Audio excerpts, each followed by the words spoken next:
Hello dear students, this is Parvez maths वाला। फिर से आपका एक बार और स्वागत करना चाहेंगे इस नए वीडियो में।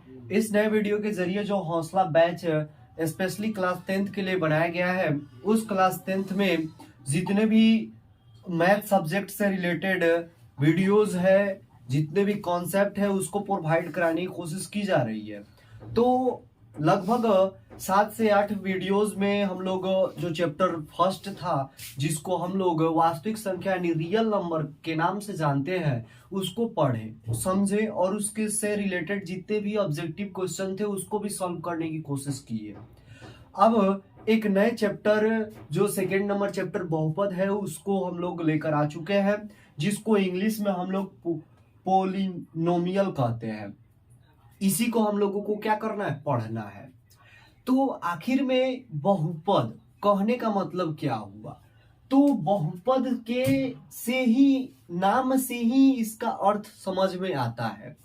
जैसे बहुपद, बहुपद तो बहुपद में है तो बहु अलग हो गया और पद अलग हो गया। तो बहु मतलब क्या होता है, बहुत यानी ज्यादा, और पद मतलब टर्म वगैरह जो होते हैं, तो उसी को हम लोग क्या कहेंगे, यानी बहुत सारे पद जिसमें मिले हुए हों तो उसी को हम लोग क्या कहते हैं, बहुपद कहते हैं। तो आखिर में यह बहुपद किससे मिलकर बना हुआ है या क्या होता है?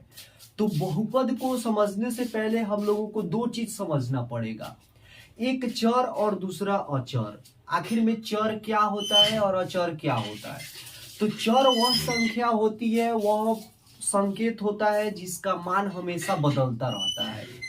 चर क्या होता है? वह संकेत होता है, या मान कहिए या संख्या कहिए, कुछ भी कहिए, तो उसका जो मान है वह क्या होता है, बदलते रहता है। तो उसी को क्या कहते हैं, चर कहते हैं। और अचर किसको कहेंगे? तो वह संकेत जिसका मान हमेशा एक समान बना रहे, यानी उसका मान बदले नहीं, तो उसी को हम लोग क्या कहते हैं, अचर संख्या कहते हैं या अचर कहते हैं। और चर और अचर संख्याओं का जो संयोग होता है, मिलना होता है, उसी से मिलकर हमारा क्या बनता है, बहुपद बनता है। तो सबसे पहले हम लोग चर की परिभाषा देखेंगे। तो चर जिसको हम लोग क्या कहते हैं, वेरिएबल कहते हैं। तो लिखेंगे चर के लिए वह संकेत जिसका मान बदलता रहे, कॉमा, उसे चर कहा जाता है। यानी कोई भी संकेत जिसका मान हमेशा बदलते रहे तो उसी को क्या कहेंगे, चर कहेंगे। अब चर किसको कहते हैं? तो जितने भी इंग्लिश जो अल्फाबेट होते हैं, इंग्लिश अल्फाबेट के 26 जो लेटर्स होते हैं, उन्हीं को हम लोग क्या कहते हैं, चर कहते हैं। तो जैसे में अगर बात करनी हो तो जैसे में हमारा हो जाएगा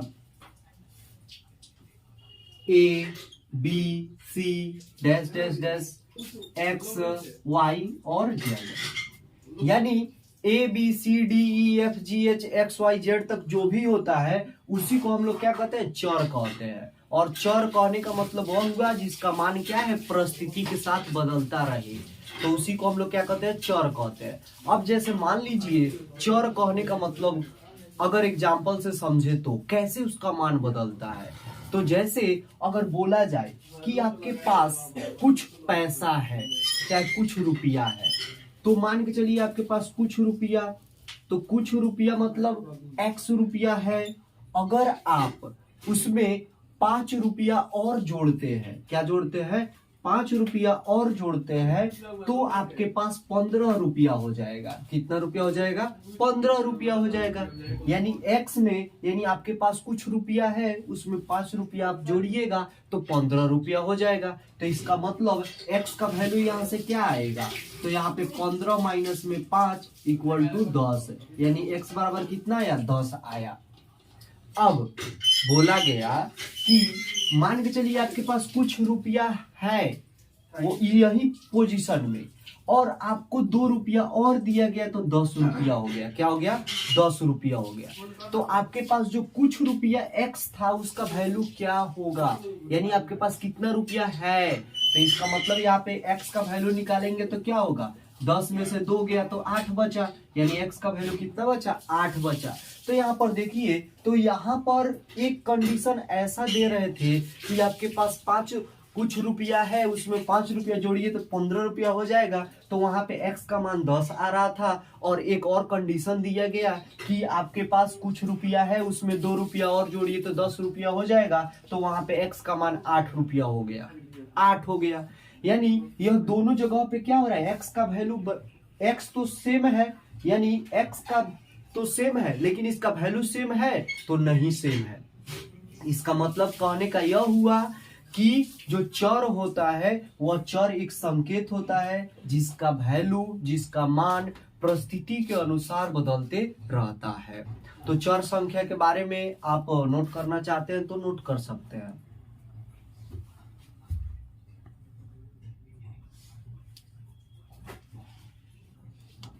अब जो अगला टॉपिक है, अचर किसको कहेंगे, अचर भी समझना पड़ेगा। अचर को हम लोग क्या कहते हैं, तो कांस्टेंट कहते हैं। क्या कहते हैं? कांस्टेंट। यानी अचर अगर दे दिया जाए तो इसका मतलब क्या होगा, तो अचर कहता है कि जिसका मान कभी न बदले। तो लिखेंगे वह संकेत जिसका मान कभी भी न बदले तो वह अचर कहलाता है। यानी जो संकेत का मान न बदलता है उसी को क्या कहते हैं, अचर कहते हैं। अब अचर का एग्जाम्पल क्या होगा, तो अचर का एग्जाम्पल जो गिनती की संख्या होती है 1 2 3 4 5, ये क्या होती है, अचर संख्या का एग्जाम्पल होती है। तो जैसे में क्या हो जाएगा हमारा 1 2 3 8 7, कुछ भी हो सकता है, लेकिन वह क्या हो, गिनती की संख्या हो। अब इसका मान क्यों नहीं बदलता है, तो जैसे आपके पास 1 रुपये का सिक्का है, अगर आप मैच खेल रहे हैं, चाहे कुछ भी खेल रहे हैं, अगर टॉस कर रहे हैं, ऊपर फेंक रहे हैं, फिर वह नीचे आके गिर रहा है, तो क्या वह 1 रुपये का सिक्का 5 रुपये में बदल जाएगा? 1 रुपये का सिक्का 5 रुपये में बदल जाएगा? बदलेगा? नहीं बदलेगा। वह क्या होगा, वह कभी भी गिरेगा तो 1 रुपये का सिक्का वह 1 ही रुपये का सिक्का कहलाएगा, न कि वह 5 रुपये का सिक्का कहलाएगा। अब आप कहिएगा हम बदल सकते हैं कि 1 रुपये का सिक्का है, अगर उसको आधा आधा काट दे तो वह आधा आधा में बदल जाएगा, टुक्का हो जाएगा।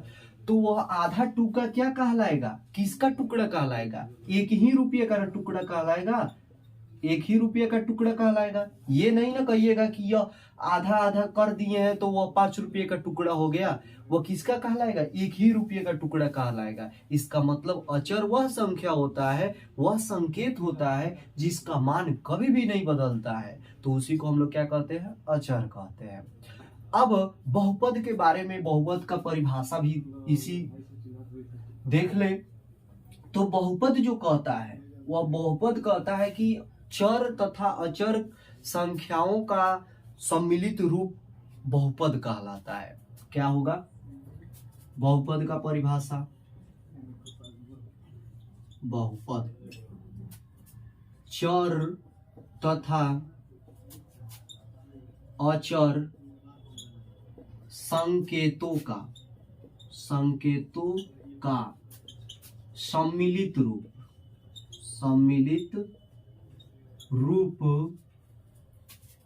बहुपद कहलाता है, बहुपद कहलाता है। तो अगर इसका एग्जाम्पल की बात करें तो क्या होगा, तो इसका एग्जाम्पल अगर देखें तो 5x प्लस में 7 लिख सकते हैं। यहाँ पे 5x प्लस 7 लिखने का मतलब क्या हुआ कि यहाँ पे एक से तो ज्यादा पद है ही, यहाँ पे एक पद यहाँ पे है, एक पद यहाँ पे है, यह 5x अलग पद हो गया और 7 अलग पद हो गया। यानी 5x में क्या है, तो 5 और x, 5 क्या है, कांस्टेंट है, और x क्या है, वेरिएबल है, यानी 5 अचर हो गया और x क्या हो गया, चर हो गया। तो अचर और चर को मिला दिए हैं, साथ ही साथ प्लस में 7 लिख दिए, तो 2 टर्म भी आ गया, 2 पद भी आ गया, यानी एक से ज्यादा पद भी हो गए, और यहाँ पे चर और अचर संख्याओं का क्या है, सम्मिलित रूप भी हो गया। तो यही क्या होगा, बहुपद कहलाएगा। और भी इसका एग्जांपल दे सकते हैं यहाँ पे, जैसे 9x² प्लस में 5x प्लस में 3।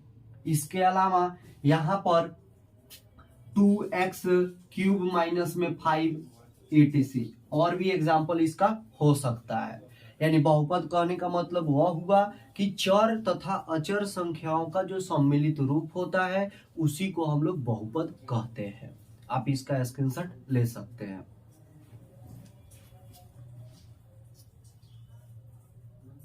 नेक्स्ट जो टॉपिक है उस टॉपिक का नाम है बहुपद का घात। और बहुपद का घात कहने का मतलब क्या हुआ, तो सबसे पहले आपको घात समझ में आना चाहिए कि घात क्या कहते हैं, यानी पावर क्या कहते हैं।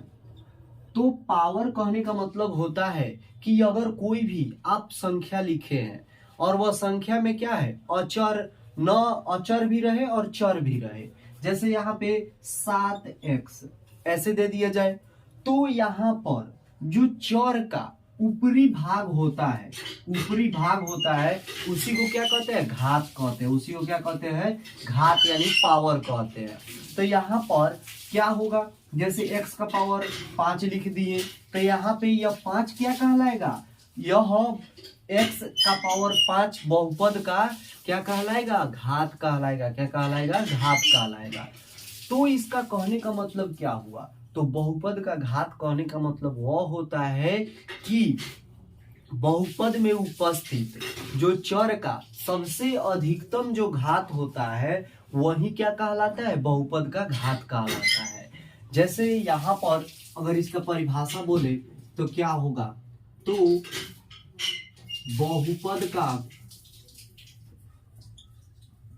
बहुपद में उपस्थित चरों में सबसे अधिक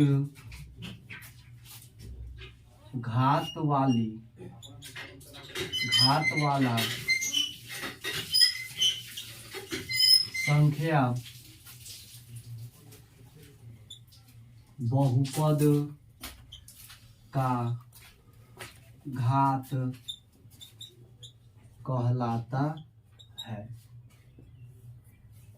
यानी बहुपद में उपस्थित चरों में सबसे अधिक घात वाला संख्या जो होगा उसी को हम लोग क्या कहेंगे, बहुपद का घात कहेंगे। जैसे अगर दे दिया जाए एग्जाम्पल, तो यहाँ एग्जाम्पल में जैसे 5x³ प्लस में 2x² प्लस में 9x। अब यहाँ पे चर क्या क्या है, तो यहाँ पर एक ही चर है लेकिन उसका पावर अलग अलग है।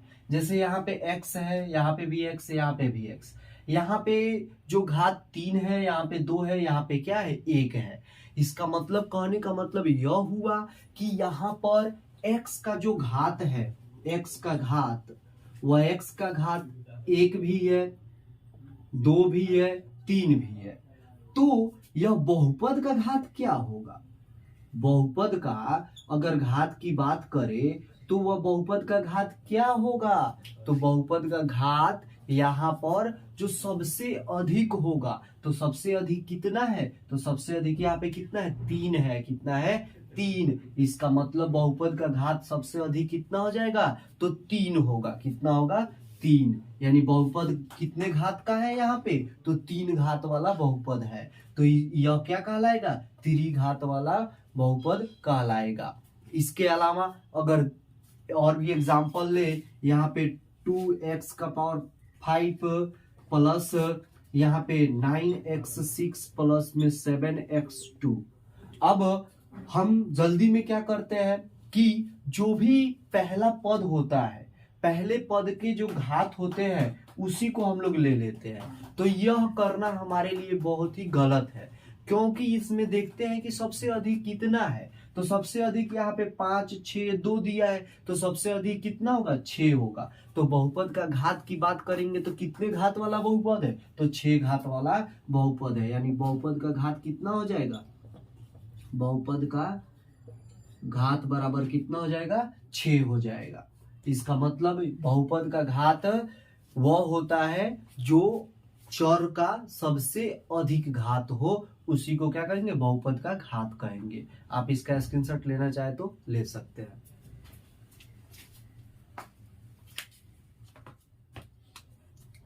अब आता है बहुपद के प्रकार। तो बहुपद कितने तरह के होते हैं, तो बहुपद का जो बांटने का तरीका है, वह बांटने का तरीका वह घात पे निर्भर करता है। यानी कितना उसका पावर होगा, उसी के आधार पर हम बताते हैं कि बहुपद कितने तरह के होते हैं।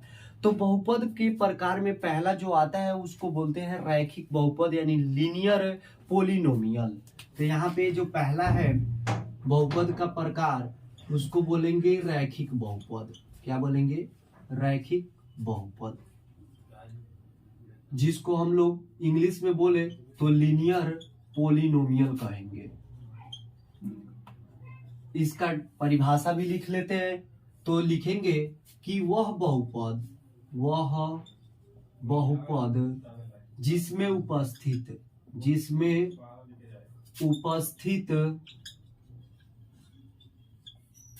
चरों में से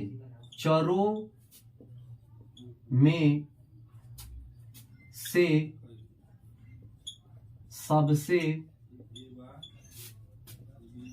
अधिक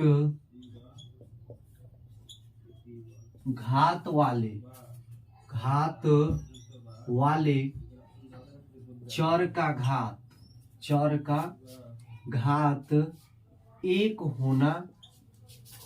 हो तो वह रैखिक बहुपद कहलाता है। क्या कहलाता है, रैखिक बहुपद कहलाता है। तो यहाँ पे जो रैखिक बहुपद है वह कहता है कि वह बहुपद जिसमें चरों में से जितना भी अधिकतम जो घात वाला जो चर है उसका अधिकतम घात कितना होना चाहिए, 1 होना चाहिए। कितना होना चाहिए, 1 होना चाहिए। यानी यहाँ पर अगर इसका एग्जाम्पल की बात करें तो यहाँ पे क्या हो जाएगा, 5x प्लस में 7। क्योंकि यहाँ पर जो x है वह x का घात कितना होना चाहिए, 1 होना चाहिए। क्या होना चाहिए, 1 होना चाहिए। तो वही उसी को क्या कहेंगे, रैखिक बहुपद कहेंगे। क्या कहेंगे, रैखिक बहुपद। इसका जो पावर देखेंगे तो यह क्या होगा, 1 होगा। यानी अगर पावर यहाँ पे 1 रहता है किसी भी संख्या का तो उसको लिखते नहीं है। इसका पावर 1 कहने का मतलब हमेशा यहाँ पे क्या रहता है, छिपा रहता है। तो यहाँ पे 5x प्लस में 7 कहने का मतलब क्या होगा, इसमें जो चर x है उसका पावर कितना है, तो 1 है। अगला एग्जांपल देखेंगे तो यहाँ पे माइनस में 3x माइनस में 2, यहाँ पर भी जो पावर है x का वह कितना है, तो 1 है। तो इसी को क्या कहेंगे हम लोग, रैखिक बहुपद यानी लीनियर पोलिनोमियल कहेंगे। अब अगर इसकी व्यापक रूप का बात करें, यानी इसका व्यापक रूप क्या होता है, व्यापक रूप।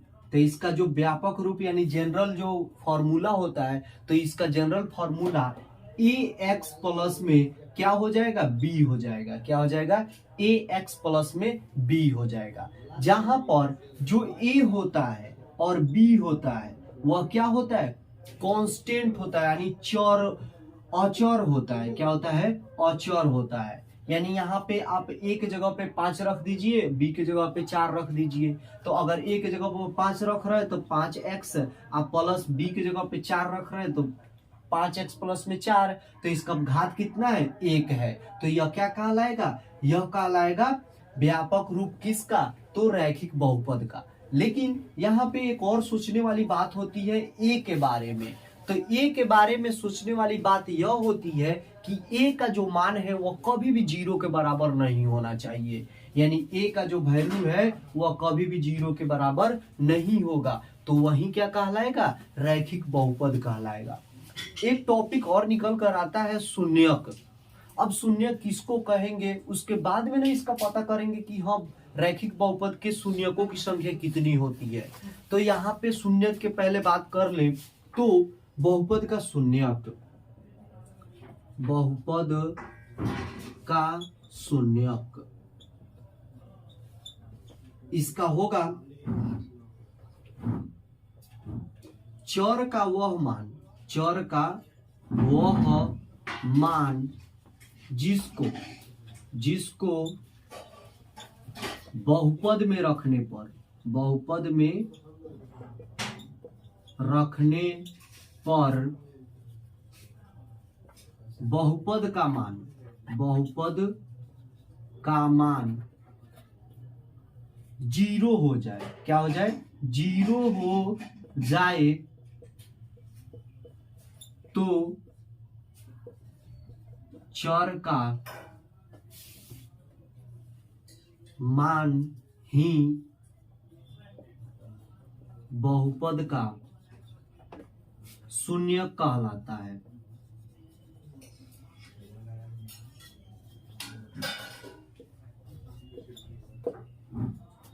यानी बहुपद का शून्यक उसको कहेंगे कि कोई भी जो चर है वह चर का मान उसमें रखे, 1 रखे, 2 रखे, 4 रखे, 5 रखे, 7 रखे। अगर उसको रखने के बाद बहुपद का जो पूरा मान है वह जीरो हो जाए तो उसी को क्या कहेंगे? उस बहुपद का शून्यक कहेंगे। तो अगर यहाँ पर देखें तो यहाँ पे एक इक्वेशन ले ले 2x प्लस में 3, तो यहाँ पे x का वैल्यू क्या रखेंगे कि यह 2x प्लस में 3 है उसका मान जीरो हो जाएगा। तो इसको जीरो के इक्वल करना पड़ेगा, तो इसको समीकरण में बदलना पड़ेगा। तो यहाँ पे क्या हो जाएगा? 2x बराबर में -3 और x बराबर में -3/2।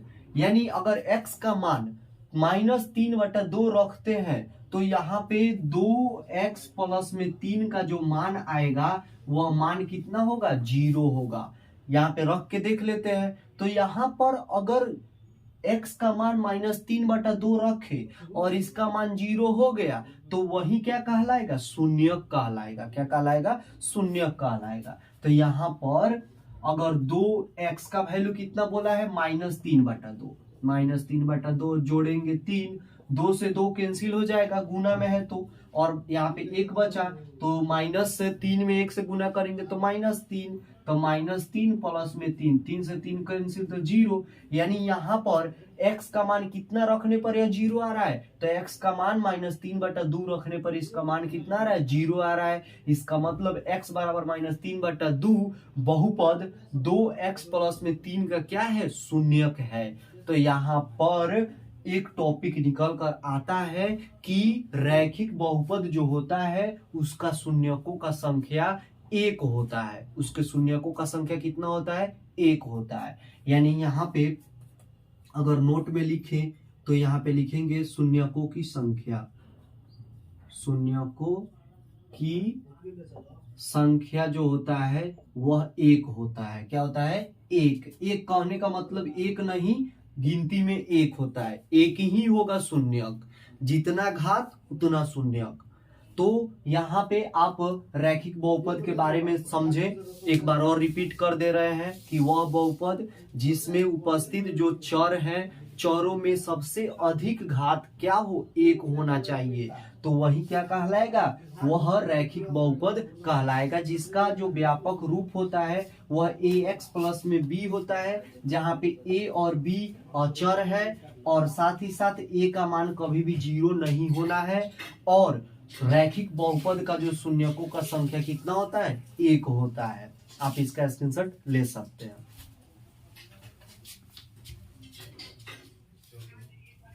फिर जो अगला टॉपिक है, अगला टॉपिक का नाम है द्विघात बहुपद, जिसको इंग्लिश में क्वाड्रेटिक पोलिनोमियल कहते हैं। तो द्विघात कहने का मतलब समझ ही में आ रहा है कि द्विघात यानी उसका घात कितना होना चाहिए? 2 होना चाहिए। तो उसी को क्या कहेंगे हम लोग? द्विघात बहुपद कहेंगे। तो इसका परिभाषा की बात कर ले तो बोलेंगे वह बहुपद जिसमें उपस्थित चरों में से चरों में से सबसे अधिक घात वाले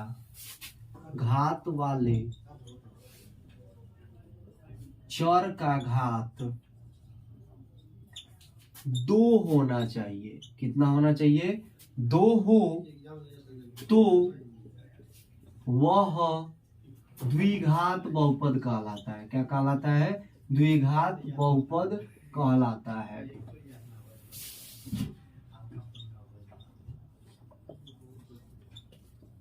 यानी चर और अचर का जो मिलान होता है, सम्मिलित रूप होता है, उसी को हम लोग बहुपद कहते हैं। तो वह बहुपद जिसमें जो चर तो मौजूद होंगे, बहुत सारे चर मौजूद होंगे, तो उसमें से जो सबसे अधिक जो चर होगा, सबसे अधिक जो चर वाले जो घात होंगे, उसका घात कितना होना चाहिए? 2 होना चाहिए। कितना होना चाहिए? 2 होना चाहिए। तो उसी को हम लोग द्विघात बहुपद कहते हैं। जैसे इसका एग्जाम्पल की बात करें तो यहाँ पर जैसे 5x² प्लस में 3x प्लस में 2 ऐसे दे दिया जाए, तो इसका अधिकतम यहाँ पे चर तो दिया गया है। यहाँ पे चर एक चर यहाँ पे है, एक चर यहाँ पे है, एक चर यहाँ पे भी है। तो यहाँ पे कहिएगा कि कहाँ से चर है? आपका दिमाग सही है, तो यहाँ पे बिल्कुल चर है। आपको दिख नहीं रहा है क्योंकि आपको पता होना चाहिए कि x का पावर जो 0 होता है, इसका वैल्यू कितना होता है? 1 होता है। कितना होता है? 1 होता है। तो 2 को हम लोग लिख सकते हैं कि नहीं लिख सकते हैं? 2 गुने 1। तो यहाँ पे 2 गुने 1 कहने का मतलब x का पावर 0। इसका मतलब यह 2 क्या है? यहाँ पे x का पावर 0 है। इसका मतलब क्या हुआ? यहाँ पे 0 है पावर, यहाँ पे 1 है, और यहाँ पे कितना है? 2 है। यानी 0, 1, 2 में सबसे ज्यादा किसका पावर है? तो 2 वाला पावर है। यानी अधिकतम घात इसका कितना है? 2 है। तो इसीलिए यह क्या कहलाएगा? द्विघात बहुपद कहलाएगा। इसके अलावा अगर आपको 2 दे दिया जाए, जैसे एक और एग्जांपल 3x² प्लस में 2x³ प्लस में 3 और x यहाँ पर दे दिया जाए, तो आप कहिएगा यह भी द्विघात बहुपद है, क्योंकि यहाँ पे 2 तो दिया गया है। 2 देखकर आप द्विघात बोल दीजिएगा, लेकिन आपका आंसर क्या होने वाला है? गलत होने वाला है। क्यों? क्योंकि क्या बोला है कि चरों में सबसे अधिकतम जो घात होना चाहिए वह कितना होना चाहिए? 2 होना चाहिए। तो सबसे अधिकतम घात इसमें कितना है? 3 है। इसीलिए यह क्या हो जाएगा? गलत हो जाएगा। तो केवल 2 देख लेने से इसको द्विघात नहीं कहते हैं। आई बात समझ में? तो यहाँ पर तो द्विघात समझ में आ गया। अब इसका व्यापक रूप देख लेते हैं।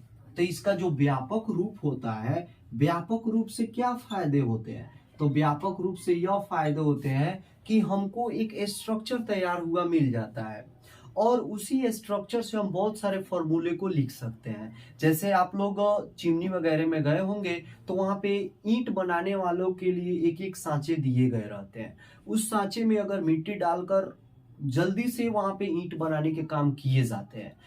तो यहाँ पर उसी तरह के हर एक बहुपद के लिए एक अलग अलग सांचे बनाए गए हैं, जिसको व्यापक रूप कहते हैं। तो द्विघात बहुपद का जो व्यापक रूप होता है वह ax², क्या होता है?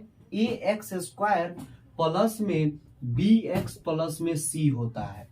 और यहाँ पर भी ध्यान देने वाली बात क्या है कि जो a है, b है और c है, यह क्या है? तो अचर है। क्या है?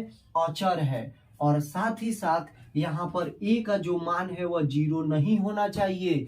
क्यों नहीं होना चाहिए? अगर a का मान 0 हुआ तो 0 से किसी भी नंबर में गुना करते तो 0, तो 0 में करेंगे गुना तो यह स्क्वायर वाला जो टर्म है वह कैंसिल हो गया। तो बचेगा क्या? x का पावर 1। तो x का पावर 1 क्या होता है? रैखिक बहुपद हो जाएगा। तो यह द्विघात बहुपद रहा? नहीं रहा। यानी a का मान यहाँ पे कभी भी 0 नहीं होना चाहिए।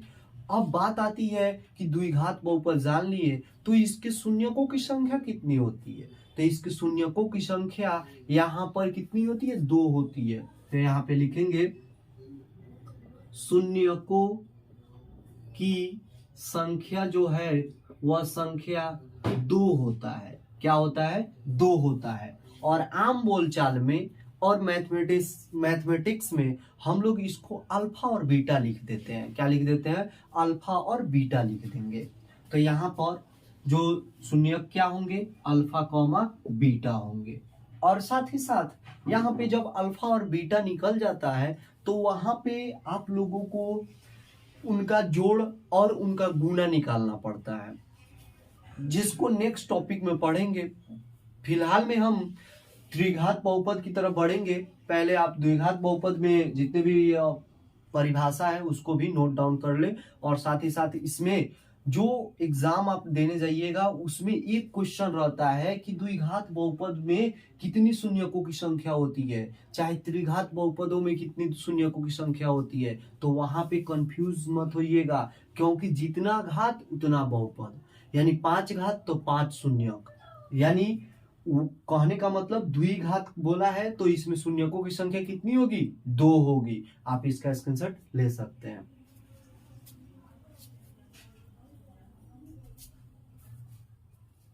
यहाँ पे जो अगला बहुपद का प्रकार में निकल कर आता है वह है त्रिघात बहुपद, जिसको इंग्लिश में क्यूबिक पॉलिनोमियल बोलते हैं।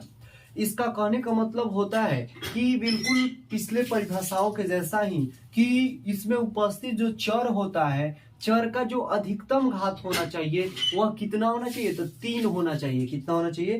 3 होना चाहिए। तो उसी को हम लोग त्रिघात बहुपद कहते हैं। परिभाषा की ओर बढ़ेंगे तो यहाँ पे लिखेंगे वह बहुपद जिसमें उपस्थित चर का अधिकतम घात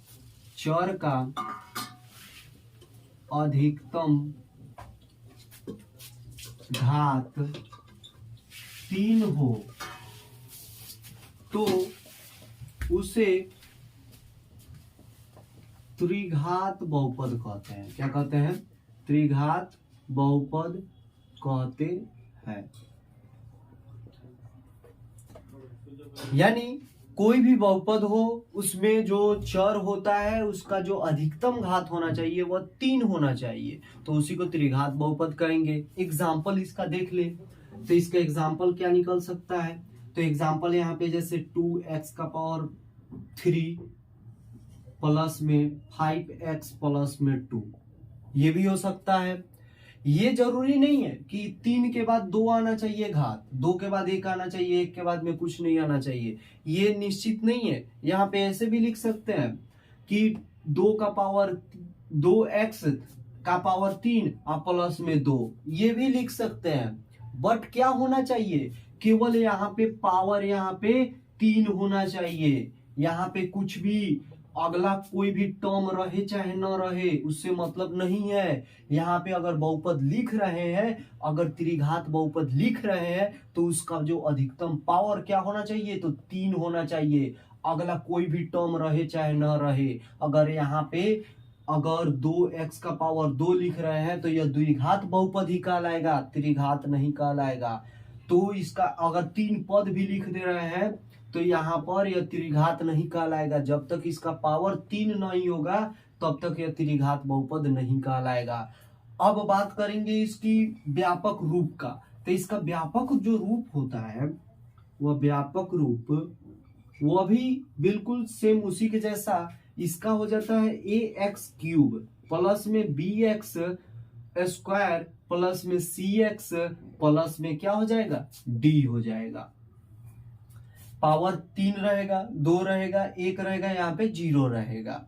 और a b c d यहाँ पे क्या है? तो अचर है, यानी कोई भी गिनती की संख्या रह सकता है।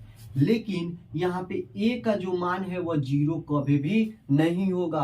अगर a का मान 0 ही कर देंगे तो यह 3 पावर कैंसिल हो जाएगा। तो यहाँ पे क्या बचेगा? x का पावर 2।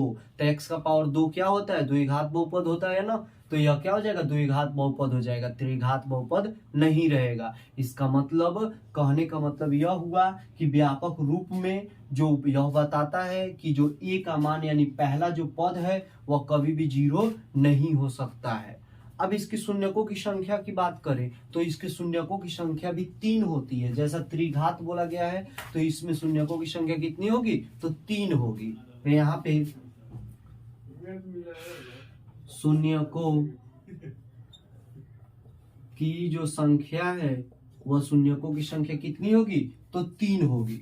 अब इसके शून्यकों को क्या कहते हैं? जैसे द्विघात बहुपद के शून्यकों की संख्या को 2 होता है, अल्फा और बीटा बोल देते हैं। तो यहाँ पे त्रिघात बहुपद के शून्यकों की संख्या को क्या कहेंगे? तो अल्फा बीटा और गामा बोलते हैं। क्या बोलते हैं? अल्फा बीटा और गामा बोलते हैं। अल्फा बीटा और जो गामा होता है वह वाई के जैसा ही थोड़ा होता है।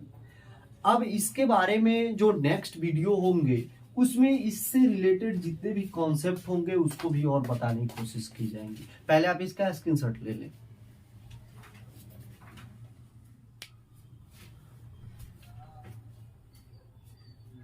आशा करता हूं कि मेरे द्वारा जितने भी बताए गए कॉन्सेप्ट है आप लोगों को समझ में आई होंगी। अगर आपको कोई भी टॉपिक्स में प्रॉब्लम हो, वह इस चैप्टर से रिलेटेड होना चाहिए या आपके क्लास से रिलेटेड होना चाहिए, आप उसको बेहिचक कमेंट बॉक्स में कमेंट कर सकते हैं और मैं हर एक कमेंट को पढ़ता हूं और आपके भी रिस्पांस को देखकर हमें भी खुशी महसूस होती है। तो हमारे लगभग चैनल से जो साहिल अंसारी, अरमान आलम, चंदन कुमार और भी साहिल कुमार भी जो है वह बहुत बढ़िया तरह से साहेब आलम भी जुड़कर पढ़ाई कर रहे हैं। तो आपसे निवेदन है कि आप अपने दोस्तों के पास इस वीडियो को शेयर कीजिए। साथ ही साथ हौसला बैच को और भी बुलंद बनाने के लिए आप पढ़ाई कीजिए और साथ ही साथ नेक्स्ट वीडियो में हम लोग जो चैप्टर 2.1 है, 2.1 से रिलेटेड जितने भी कॉन्सेप्ट है, जितने भी क्वेश्चंस है, उसको समझने की, उसको बनाने की और शॉर्टकट तरीके ढूंढने की जो सलाह है उसको देंगे।